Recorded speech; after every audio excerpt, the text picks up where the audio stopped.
Everyone, welcome to the show. So, another Donald Trump ally has reportedly entered into a proffer agreement with the special counsel. This is awesome news. You guys will recall I recently shared Mike Roman was in talks with the special counsel to possibly take a cooperation deal. Well, now it's being reported that they have solidified that deal and he will be talking with the DOJ to share what he knows. And this is under what's alternatively called as Queen for a Day. So it means that he's going to spill the tea. He's going to tell them everything he knows, what he was doing, what others were doing, and he can't be prosecuted for any crimes that he admits to during that proffer session. Roman, as I mentioned before, he was a senior advisor for Trump's 2020 campaign, and he's said to have been very involved in the fake electors plot. So he likely knows where all the bodies are buried. And during his interviews with the January 6th Select Committee from the House, Roman refused to answer questions related to Rudy Giuliani. He refused to say what they discussed following the 2020 election. So it's very interesting that those two are the ones who are now allegedly cooperating and flipping on Trump. You know, it's basically which came first, right? The Giuliani chicken or the Roman egg. And as with so many other Trump allies, his phone, this Roman guy, his phone was seized quite a while ago. So the special counsel probably already had some leverage over him. I think it's safe to say Donald Trump and a lot of his allies are going to be going through some things very soon.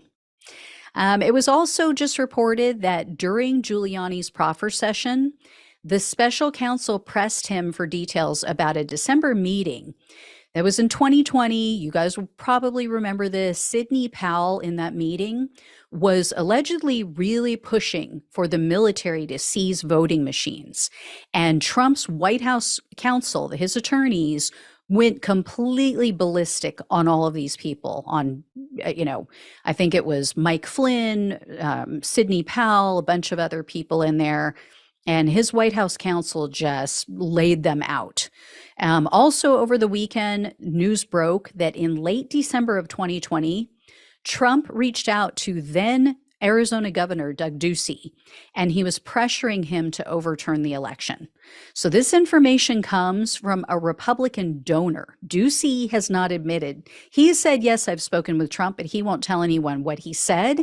But apparently Ducey went and met with this donor, had a meal with him, and this donor told the Washington Post that earlier this year, Ducey confirmed that, yes, Trump called him, he pressured him to overturn the election. And then this has also been confirmed by several other sources who know about this call. The donor told the Washington Post that Ducey expressed surprise. He said, I'm really shocked that the special counsel hasn't reached out yet to ask me about this call. But WAPO says that the special counsel has reached out to other witnesses about the call. So they're very aware of the call. They just, for some reason, haven't asked Ducey about it yet. They also say that Trump repeatedly pressured Vice President Mike Pence to contact Ducey and put the screws to him as well. Now, according to the Washington Post, Pence did call Ducey on numerous occasions, and he did discuss the election, but they say that he didn't exert any kind of pressure over him. He basically just said, hey, if you find anything, let us know. Keep us posted. And Ducey told the donor, allegedly, that Arizona officials did search for fraud and that they followed up on leads and they just didn't find anything substantial. They didn't find anything that was significant enough to change the outcome of the election, which everyone has said. And remember, Doug Ducey is a Republican. These are people on his team, some of whom voted for him, like the authorities, the officials in Georgia. They voted for Trump both times, 2016 and 2020. And they told him over and over and over again, there was no fraud. There was no significant fraud that would have overturned the election in your favor. He just doesn't want to admit it. Doesn't want to admit that he's a loser. I mean, own it. You're a loser, baby. So I'm not going to say the rest. All right. Anyway, All right, guys, I will let you know if I hear any more. Thank you so much for watching and listening. Please like, share, and subscribe. Please donate if you can. Love you all. Take care, and I'll talk with you soon.